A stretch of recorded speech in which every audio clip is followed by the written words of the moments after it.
इस training session में हम क्वालिटी सिस्टम प्रोसीजर्स के बारे में जानेंगे। यह क्वालिटी सिस्टम प्रोसीजर्स ISO 151-8-9-2022 के अनुसार बने हुए हैं। इस सेशन में हम टॉपिक नंबर 2 से टॉपिक नंबर 5 तक डिस्कस करेंगे।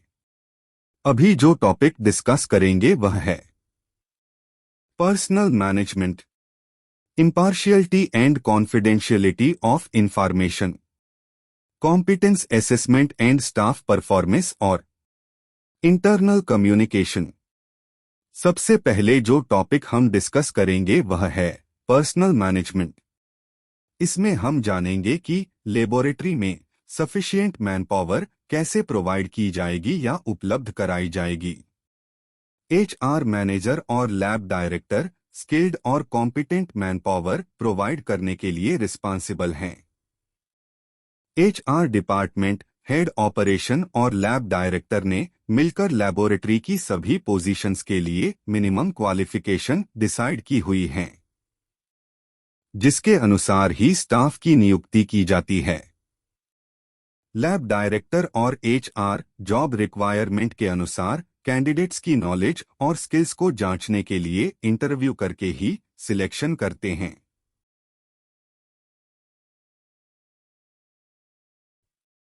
HR डिपार्टमेंट लेबोरेटरी की हर स्टाफ कैटेगरी के लिए एक जॉब डिस्क्रिप्शन की लिस्ट अपने पास रखता है। लेबोरेटरी में ज्वाइन करने वाले सभी स्टाफ की इंडक्शन की जाती है। ज्वाइनिंग के पहले हफ्ते में स्टाफ को लैब की वर्किंग और क्वालिटी मैनेजमेंट सिस्टम के बारे में इंडक्शन ट्रेनिंग दी जाती है। यह जिम्मेदारी सीनियर साइंटिफिक ऑफिसर की होती है। इससे स्टाफ ISO 151-8-9-2022 की जरूरतों को समझ लेता है। एक जनरल इंडक्शन ट्रेनिंग में स्टाफ को ऑर्गेनाइजेशन, अपॉइंटमेंट के टर्म्स एंड कंडीशन, स्टाफ की फैसिलिटीज, हेल्थ और सेफ्टी रिक्वायरमेंट और ऑक्यूपेशन सेफ्टी के बारे में बताया जाता है। यह ट्रेनिंग HR द्वारा कराई जाती है। लैब डायरेक्टर और लैब कंसल्टेंट साल में एक बार स्टाफ की कॉम्पिटेंस असेसमेंट करते हैं। स्टाफ की परफॉर्मेंस को भी साल में एक बार रिव्यू किया जाता है। अब बात करेंगे क्रेडेंशियलिंग और प्रिविलेजिंग की। लैब के सभी स्टाफ को नीचे लिखे कामों के लिए क्रेडेंशियल और प्रिविलेज किया जाता है, जैसे कि एग्जामिनेशन मेथड की वैलिडेशन, वेरिफिकेशन, डेवलपमेंट और मॉडिफिकेशन के लिए, टेस्ट रिजल्ट्स को रिव्यू और रिलीज करने के लिए और लैब इंफॉर्मेशन सिस्टम को यूज करने के लिए। ऐसे सभी ऑथोराइजेशन का रिकॉर्ड स्टाफ की पर्सनल फाइल में रखा जाता है। लैब के सभी स्टाफ मैनेजरियल और टेक्निकल के लिए एक continuing education and development programme बनाया जाता है। इस प्रोग्राम में इंटरनल और एक्सटर्नल दोनों तरह की ट्रेनिंग शामिल होती है। अब हम बात करेंगे पर्सनल रिकॉर्ड की।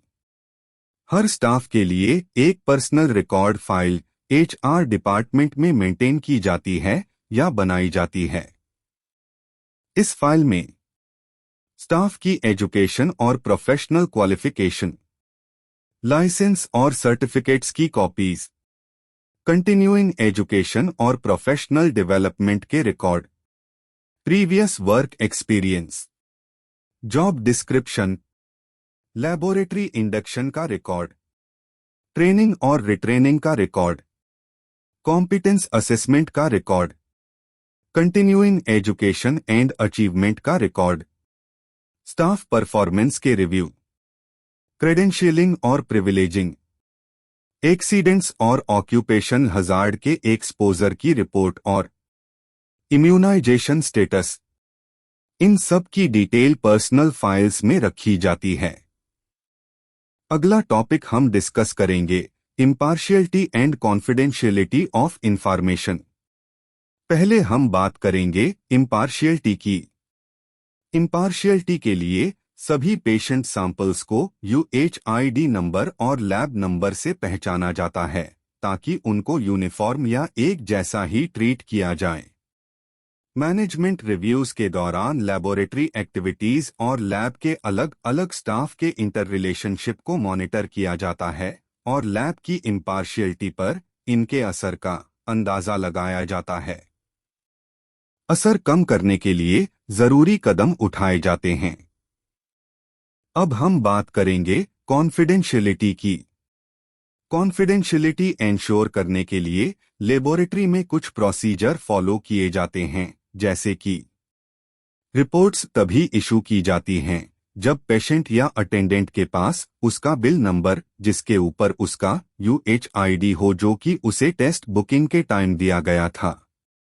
अगर कोई टेस्ट रिपोर्ट फोन पर रिक्वेस्ट की जाती है या मांगी जाती है तो रिसेप्शनिस्ट इस बात का ध्यान रखती है कि पेशेंट का नाम, bill number, UHID number, gender, address और रेफरिंग डॉक्टर का नाम कंफर्म करने के बाद ही रिपोर्ट शेयर की जाए। लैब स्टाफ जब जॉब ज्वाइन करता है तो एक अंडरटेकिंग साइन करता है जिसमें कि वह प्लेज करते हैं कि जब भी वह पेशेंट, स्टाफ या एक्सटर्नल एजेंसीज से इंटरेक्ट करेंगे तो लेबोरेटरी के सभी रूल्स एंड रेगुलेशंस को फॉलो करेंगे और पेशेंट कॉन्फिडेंशियलिटी एंश्योर करेंगे कि वह लेबोरेटरी एक्टिविटीज करते हुए एथिकल और इम्पार्शियल रहेंगे। अगर किसी पेशेंट की कोई कॉन्फिडेंशियल इंफॉर्मेशन पब्लिक डोमेन में रखी जाती है तो इस बारे में उस पेशेंट या यूजर को पहले ही बता दिया जाता है। जब तक कि कानूनन ऐसा करने की मनाही ना हो, तब तक अगर किसी लीगल ऑब्लिगेशन थर्ड पार्टी या कॉन्ट्रेक्चुअल पार्टी को पेशेंट की इंफॉर्मेशन शेयर की जा रही है तो इसके बारे में लेबोरेटरी पेशेंट को बताती है।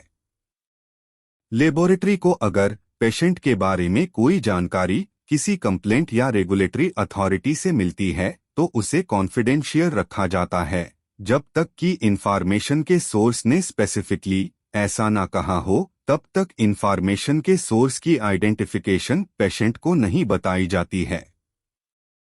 हॉस्पिटल या लेबोरेटरी का स्टाफ जो किसी कमेटी का मेंबर है या कॉन्ट्रैक्टर है या HIS पर काम करने वाला स्टाफ है, उन्हें अगर पेशेंट के बारे में कोई जानकारी पता लगती है तो वो भी उसे कॉन्फिडेंशियल रखते हैं।